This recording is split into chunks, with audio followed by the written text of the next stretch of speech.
Assalamualaikum students, recite Drushi please.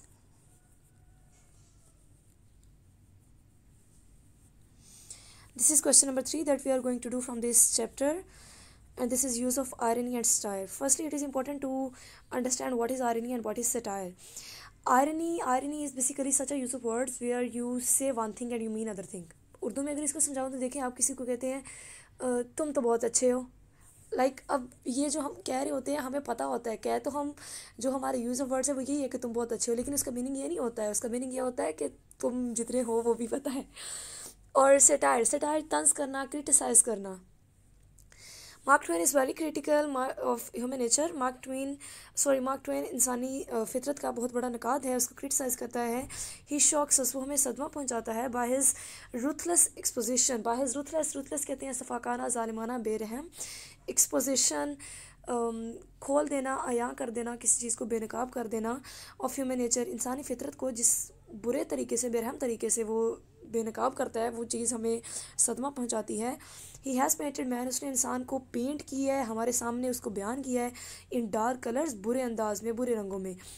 Man has been called the crown of all creations, इंसान को अशरफुल मखलूक़ात कहा जाता है। ही इज़ डिस्टिंग्विश्ड, कहा गया है, इज़ डिस्टिंग्विश्ड फ्रॉम एनिमल्स, दूसरे जानवरों से वो मुमताज़ है, नुमाया है, उनसे डिफरेंट है। By his reasoning faculty, reasoning उसकी जो समझबूझ की, दलाइल देने की जो सलाहियत है, उसकी वजह से। He has brought a revolution, वो एक इनकलाब ले आया है। In all spheres of life, ज़िंदगी के तमाम पहलुओं में।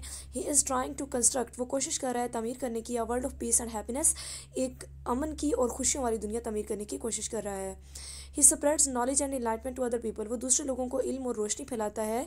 Man is thought to be a mixture, इंसान को समझा जाता है अ मिक्सचर, एक अमेजश, एक amalgam of good and evil, अच्छाई और बुराई की। He is neither a beast nor an angel, ना तो कोई जानवर है ना फरिश्ता है, मतलब neither the devil nor the angel. शैतान भी नहीं है, इतना बुरा नहीं है कि शैतान कह सके, इतना अच्छा नहीं है कि आप इसको फरिश्ता कह सके। But the writer of the ऐसे, लेकिन इस मजमून का जो मुसन्निफ़ है, शौक से हमें सदमा पहुंचाता है, हमें हैरान कर देता है। When he paints man as an evil being, जब वो सारे के सारे उसकी बातें जो है वो बुरी बातें बयान करता है। ही इज़ डाउनग्रेडेड, उसकी तहकीर की जाती है, उसको जो है वो लोअर ग्रेड्स पे, लोअर दर्जों पे ले जाता है। He is called worse than animals, जानवरों से भी उसको बदतर कहा गया है। The writer exposes the bad qualities, मुसन्निफ़ उसके बुरे ख़वास बयान करता है ऑफ मैन, इंसान के। इन अ सटारिकल मैनर, तंज़िया अंदाज में। ही शॉक्स द रीडर, वो कारी को हैरान कर देता है, सदमा पहुंचाता है। By the use of irony and satire in the following manner, और द जज़ैल जो अंदाज़ है इसमें वो आयरनी और सटायर तंज इस्तेमाल करके हमें शॉक पहुंचाता है। The writer rejects the Darwinian theory, वो रद्द कर देता है डार्विन का जो नज़रिया था ऑफ एवोल्यूशन ऑफ मैन, इंसानी इर्तिका का। ओनली सिर्फ बिकॉज, क्योंकि it does not suit his on views, सिर्फ इसलिए कि ये उसके अपने नज़रियात के मुताबिक नहीं है, उनको सूट नहीं करता। Darwin has put forward, Darwin ने पेश किया अ वेरी इंटरेस्टिंग थ्योरी, एक बहुत दिलचस्प थ्योरी या नज़रिया about the evolution of man, इंसानी इर्तिका के बारे में। इसी से वो कहता है दैट मैन हैज़ डिवेल्प्ड, कि इंसान जो है वो डिवेल्प कर चुका है, ग्रो कर चुका है इनटू प्रेजेंट फॉर्म, मौजूदा सूरत हाल में। फ्रॉम द हायर एनिमल्स, बरतर जानवरों से। लाइक द मंकी, जैसे कि बंदर। डार्विन ने ये कहा कि ये लोअर टू हायर, मतलब दूसरे जानवरों से प्रेजेंट फॉर्म में ह्यूमन बींग आया है। और जो मार्क ट्वेन है ये कह रहा है कि नहीं जी, हम जो है वो हम हायर से भी लोअर, क्या बल्कि लोअर से भी लोअर पे चले गए हैं। But the writer of the ऐसे, लेकिन इस मजमून का मुसन्निफ़ रिवर्सिस उल्ट कर देता है द ऑर्डर, इस तरतीब को। ही सेज, वो कहता है दैट बर्ड्स के, परिंदे, फिशेस, मछलियाँ, इंसेक्ट्स, हशरात एंड स्मॉल ऑर्गेनिजम्स, और छोटे जानदार और छोटे जानदार आर हायर एनिमल्स, के वो हमसे ऊंचे दर्जे के हैं। And man as the lower animal, और इंसान उनसे बदतर है। इन दिस वे, इस तरह से he uses an ironic expression, एक उसने आयरॉनिक एक्सप्रेशन, खिलाफ हकीकत इजहार, अच्छा जी चले, उसका इस्तेमाल किया है टू बी लिटिल मैन, इंसान को छोटा दिखाने के लिए। ही सजेस्ट, वो ये तजवीज़ देता है the Darwin's theory of ascent of man, इंसान का जो मतलब ज़हूर होना उसका, जैसे वो असेंडिंग ऑर्डर ना, कि उसका एक एवोल्यूशन फ्रॉम लोअर एनिमल्स, जो निचले दर्जे के जानवर हैं उनसे शुड बी नेम्ड, इसको आपको नाम देना चाहिए descent of man from the higher animals, कि इंसान का उतराव जैसे वो बुलंदी से नीचे की तरफ आया, उसको आप नाम देना चाहिए कि ये एक हायर एनिमल से अब लोअर एनिमल की तरफ आ गया है। In order to shock the reader, कारी को सदमा पहुंचाने के लिए the writer uses another technique, वो एक दूसरी तकनीक का, एक दूसरे तरीके का इस्तेमाल करता है। ही डज़ नॉट फॉलो, वो पैरवी नहीं करता the normal method of comparison, जो मुवाजने का एक आम तरीका है। द बर्ड्स, परिंदे आर यूजली कंपेयर्ड, उनका हम बिला मुँह मुवाजना करते हैं विद बर्ड्स, परिंदों के साथ, एंड एनिमल्स आर कंपेयर्ड, और जानवरों का मुवाजना किया जाता है विद एनिमल्स, जानवरों के साथ। The writer compares human beings, मुसन्निफ इंसानों का मुवाजना करता है विद एनिमल्स और बर्ड्स, जानवरों या परिंदों के साथ। ही डज सो, ऐसा करता है in order to paint man in dark colours, इंसान को स्याह रंगों में बुरे तौर पर दिखाने के लिए। हिज ओनली मोटिव, उसका वाहिद मकसद इज़ टू प्रूव, वो साबित करना है द गुडनेस ऑफ एनिमल्स, जानवरों की अच्छाई, एज़ कम्पेयर्ड विद मैन, इंसान के मुकाबले में। द राइटर पुट्स फॉरवर्ड, मुसन्निफ पेश करता है हिज व्यूज़, अपने ख्यालात, नज़रियात, in a very credible and convincing manner. Credible कहते हैं काबिल यकीन को, कन्विंसिंग होता है कायल करने वाला, तो काबिल यकीन और कायल करने वाले अंदाज में बयान करता है। इन ऑर्डर टू शो, दिखाने के लिए, the correctness of his views, अपने नज़रियात की दुरुस्तगी को दिखाने के लिए, साबित करने के लिए।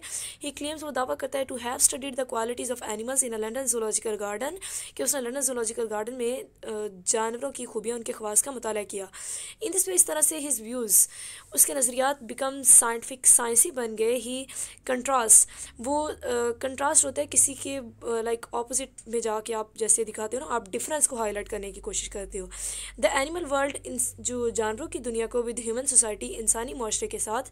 He calls the human world, वो इंसानी दुनिया को कहता है लोअर, बदतर कहते हैं दैन दैट ऑफ एनिमल्स, जानवरों के मुवाजने में। इन दिस वे, इस तरह से, ही शॉक्स द रीडर, वो कारी को सदमा पहुंचाता है with his one sided views, अपने यकतरफा नज़रियात से।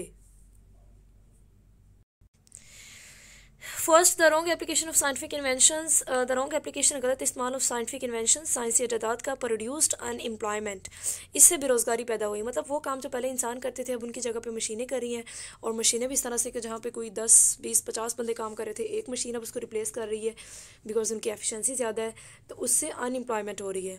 इन द 19th सेंचुरी, 19वीं सदी में, इंडस्ट्रियल रेवोल्यूशन, सनती इनकलाब टुक प्लेस, वाक़ हुआ due to invention of machines, मशीनों की इजादात की वजह से। ह्यूमन लेबर, इंसानी जो मजदूरी करते थे, मेहनत मजदूरी, वाज रिप्लेस्ड बाय मशीन्स, उसकी जगह मशीनों ने ले ली। वर्कर्स एंड लेबरर्स, वो जो कारकुन थे, काम करने वाले, और जो मजदूर थे, वर रेंडर्ड जॉबलेस, वो बेरोज़गार हो गए। इंडस्ट्रियलिज्म, सनतकारी का जो फ़रोग है, ब्रॉट, ले आया, अनदर इवल, एक दूसरी बुराई, इन इट्स वेक, अपने हमरा, इट्स ब्रॉट इनटू बीइंग, ये वजूद में ले आया, हमारे से वजूद में ले आया, a new class of capitalist, एक सरमायादार तबके की एक नई क्लास, एंड लेबरर्स, और मज़दूरों की, the labour of the workers, काम करने वालों की मजदूरी, उनकी जो मेहनत थी, वाज एक्सप्लॉइटेड, उसका इस्तेसाल किया गया बाय द इंडस्ट्रियलिस्ट, सनतकारों ने। द इंडस्ट्रियलिस्ट गेंड मच, उसने ज़्यादा हासिल कर लिया, why the workers gained little, जबकि जो कारकुनान थे, काम करने वाले थे, उनको बहुत थोड़ा शेयर मिलता। Two classes of people were born, लोगों की दो जो तबकात थे, दो जमातें वो बन गई, and the society was divided into 2 groups, और मुआशरा 2 ग्रोहों में तकसीम हो गया। अ कांस्टेंट क्लास बैटल, एक मुस्तकिल, हमेशा जारी रहने वाली तबकाती जंग स्टार्टेड, शुरू हो गई। स्ट्राइक्स एंड लॉकआउट्स, हड़तालें, और जैसे वो जो बंद कर देते हैं शॉप्स, मार्केट्स वगैरह, बिकेम वेरी कॉमन, सब चीज़ें बहुत आम हो गई। एप्लीकेशन ऑफ मशीनरी का इतलाक़, उसका इस्तेमाल, resulted into sufferings of man kind, इंसानियत के लिए मुश्किलात या मुसीबतों की सूरत में आया, उनके लिए नतीजा लाया। इवन टुडे, हत्ता कि आज के दौर में भी, the conditions are no better, हालात कुछ बेहतर नहीं है। इन द मॉडर्न वर्ल्ड, जदीद दुनिया में, the use of machinery, machine का इस्तेमाल, हैज़ गिवन बर्थ, इसने जन्म दिया है, टू अनएम्प्लॉयमेंट, बेरोज़गारी को, इन्फ्लेशन, महंगाई को, एंड क्लास डिस्टिंक्शन, और समाजी तफावत, जो समाजी फ़र्क है, जो तबकाती फ़र्क है, उसको। सेकेंड, दूसरे नंबर पे, the wrong use of science का गलत इस्तेमाल इन द सोशल फील्ड्स, समाजी फील्ड्स, जो मैदान हैं उनमें, हैज़ आल्सो गिवन बर्थ, इसने जन्म दिया है, टू मैनी ऑब्जेक्शनेबल ट्रेंड्स, बहुत से काबिल एतराज़ रुझानात को इन लाइफ ज़िंदगी में। Science has made man, science ने इंसान को बना दिया है, आ मटीरियल बेस्ड, एक मादी जानवर, रकम, दौलत, पैसे के पीछे भागने वाला जानवर। The introduction of machines, machine के मुतारिफ करवाए जाने ने हैज़ मेड मैन मटीरियलिस्टिक, इसने इंसान को मादा प्रस्त बना दिया है। Everybody runs after the glitter, हर कोई चमक, पैसा, दौलत एंड ग्लो ऑफ लाइफ, और ये जो ऐशो इशरत है, आसाइश है, उसके पीछे भागता है। Money has become the pedestal, रकम एक मरकज़ बन गया ऑन विच मैन जजेस हिज सोशल रिलेशंस, जिसकी ये बेस पे, जिसकी बुनियाद पे इंसान अपने समाजी माशरती तल्लुकात को जांचता है विद हिज रिलेटिव्स, अपने रिश्तेदारों के साथ, एंड डियर वंस, और हत्ता कि अपने अजीज़ों के साथ भी। In his race of earning in his rat race of earning money, कि ये जो एक अंधाधुंध एक ब्लाइंड रेस है पैसा जमा करने की, मैन हैज़ लॉस्ट टच, इंसान ने अपना जो तल्लुक था, जो रिलेशन है, जो लिंक है, उसको खो दिया है with the moral and spiritual values, इखलाकी और रूहानी इकदार के साथ ऑफ लाइफ, ज़िंदगी की। द सेंक्टिटी तकद्दुस ऑफ जॉइंट फैमिली, जो एक जॉइंट फैमिली सिस्टम हमारा इकट्ठे रहने का एक निज़ाम था, हैज़ बिन रोन, वो ख़त्म हो गया, बर्बाद हो गया है। आर्ट लिटरेचर, वर्ड थोड़ा सा यहाँ से मिसिंग है, art literature and religion, I think comma होगा। Art literature and religion have been revise के उनको दोहराया गया है, उनकी जो वैल्यूज़ थी उनको रिवाइंड किया गया है under the overwhelming influence of materialism. Overwhelming गालिब जो असर है मटेरियलिज्म का, मादा परस्ती का, उसके अंडर वो सारी जो वैल्यूज़ थी, इनके अंदर जो सारी वैल्यूज़ प्रेजेंट की जाती थी, उसको भी रिवाइज़ किया गया है।